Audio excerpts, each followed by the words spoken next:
Assalamualaikum warahmatullahi wabarakatuh.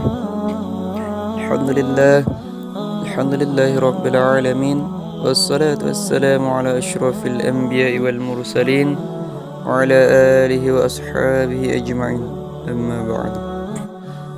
Allahumma fasalli wa sallim wa barik ala sayyidina Muhammad wa ala alihi wa ashabihi wa lil baqiyati ashabihi ajma'in.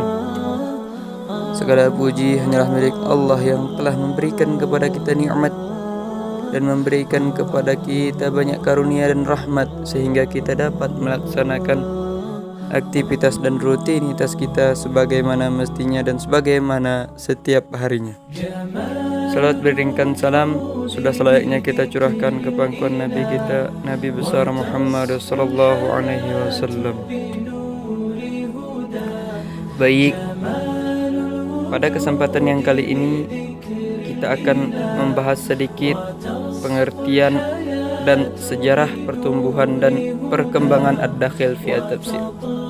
Sebelumnya kami Alfi Syahrin dari jurusan Ilmu Al-Quran dan Tafsir Fakultas Syariah Dakwah dan Usuluddin Institut Agama Islam Negeri Takengon.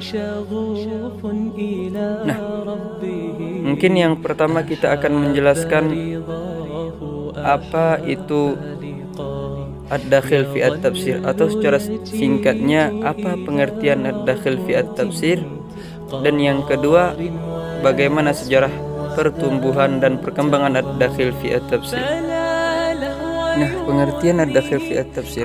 Ad-dakhil berasal dari kata dakhil yang berarti tamu yang datang dari luar dan orang asing. Dalam konteks bahasa, ad-dakhil berarti kata-kata asing yang dimasukkan ke dalam bahasa Arab. Selain itu, ad-dakhil berarti hal baru di luar yang menyelinap kepada yang lain dan tidak sesuai dengan yang ditempatinya. Fairuz Abadi dalam kamusnya Al-Muhit mengatakan kata dakhil sebagai sesuatu yang masuk ke dalam tubuh manusia ataupun akalnya berupa penyakit atau sesuatu yang jelek. Menurut Al-Jamakhsyari, dakhil merupakan suatu penyakit atau aib yang masuk ke alam tubuh atau ke dalam makanan sehingga merusaknya. Sedangkan masyarakat Arab memaknainya sebagai suatu kata atau bahasa asing yang masuk ke dalam dan bercampur ke dalam bahasa Arab. Secara ringkas dapat disimpulkan bahwasanya ad-dakhil secara bahasa adalah tamu atau makar, rekayasa, aib, kerusakan dan tidak sesuai dengan yang ditempatinya. Sedangkan mana dakhil secara istilah menurut ulama tafsir sebagaimana yang didefinisikan oleh Dr. Ibrahim Khalifah adalah penafsiran Al-Quran yang tidak memiliki sumber jelas dalam Islam, baik itu tafsir menggunakan riwayat-riwayat, hadis lemah dan palsu, ataupun menafsirkannya dengan teori-teori sesat sang penafsir karena sebab lalai atau disengaja. Nah, Dr. Abdul Wahab memaknai dakhil dengan menafsirkan Al-Quran dengan metode dan cara yang diambil bukan dari Islam. Nah, pengertian dakhil yang diungkapkan oleh Sayyid Mursi Ibrahim Al-Buyumi seperti yang dikutip oleh Ibrahim Najil dalam semua penafsiran yang disandarkan kepada khabar dan riwayat-riwayat yang dhaif, apalagi maudhu', dan setiap penafsiran yang dihasilkan tanpa terpenuhinya syarat-syarat penafsiran. Nah, mungkin sejarah pertumbuhan dan perkembangan ad-dakhil fi at-tafsir Al-Quran mungkin belum ada pada masa Nabi Muhammad SAW. Bahwasanya ad-dakhil ini memang belum ada ketika Nabi Muhammad SAW. Nah, munculnya ad-dakhil ini pertama kali ada pada masa sahabat, tepatnya sejak tahun 41 Hijriah dengan munculnya perpecahan umat Islam dan pada saat itu. Nah, sehingga tak sedikit mufassir yang memasukkan ad-dakhil ke dalam penafsirannya hanya untuk menggunakan ideologi tersebut untuk memenuhi golongan tersebut atau sebab yang lainnya. Nah, mungkin pertumbuhannya dimulai dari abad ke-41 Hijriah, yang mana pada saat itu ad-dakhil fi at-tafsir digunakan oleh mufassir untuk menguatkan golongannya masing-masing.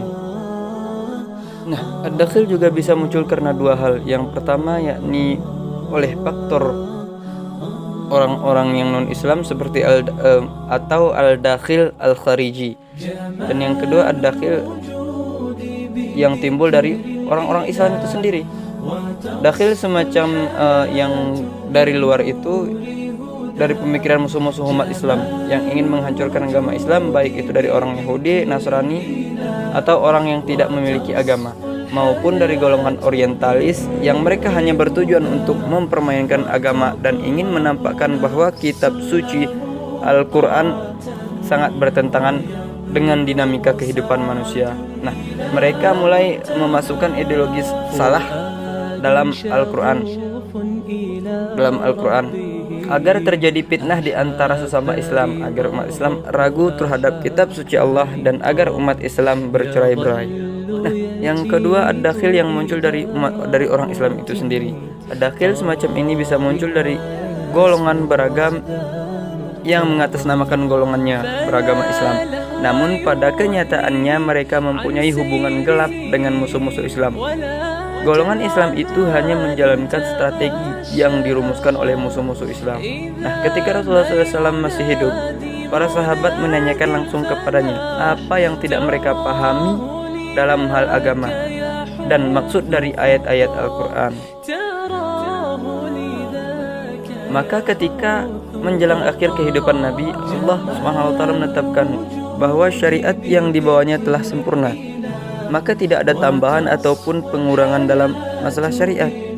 Tidak ada seorang pun di antara sahabat yang berdalil tentang keesaan Allah Subhanahu wa taala dan kerasulan Muhammad SAW, kecuali mereka berdalil dengan Al-Quran dan Sunnah. Nah,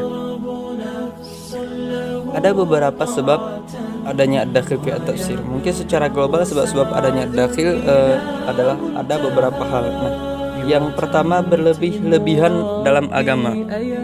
Nah, ini tidak adanya keikhlasan dalam beragama dan tidak semangat dalam melaksanakan perintah Allah. Dan yang kedua, melakukan makar terhadap agama Islam. Yang ketiga, munculnya golongan-golongan yang kemudian menjadi sebuah aliran pemikiran seperti Khawarij, Qadariyah, Jahamiyah, dan lain sebagainya. Nah, dan yang keempat, kuatnya ta'assub terhadap mazhab, asal, dan tempat. Dan yang kelima, tujuan yang baik tetapi dilakukan dengan cara yang salah. Dan yang keenam, menginginkan kesenangan dunia semata dengan mengatasnamakan agama. Dan yang terakhir, adanya kepentingan-kepentingan politik yang masuk. Nah, berikut adalah 7 faktor secara global yang menyebabkan adanya ad-dakhil fi at-tafsir.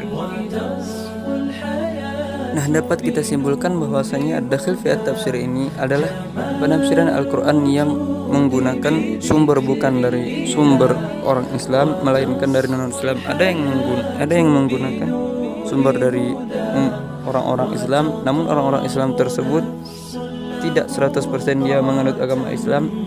Dia menggunakan atau memakai metode-metode yang dikembangkan oleh non-Islam yang bertujuan untuk merusak ataupun ingin memfitnah agama Islam. Nah, ada 7 dan ada juga 7 faktor penyebabnya.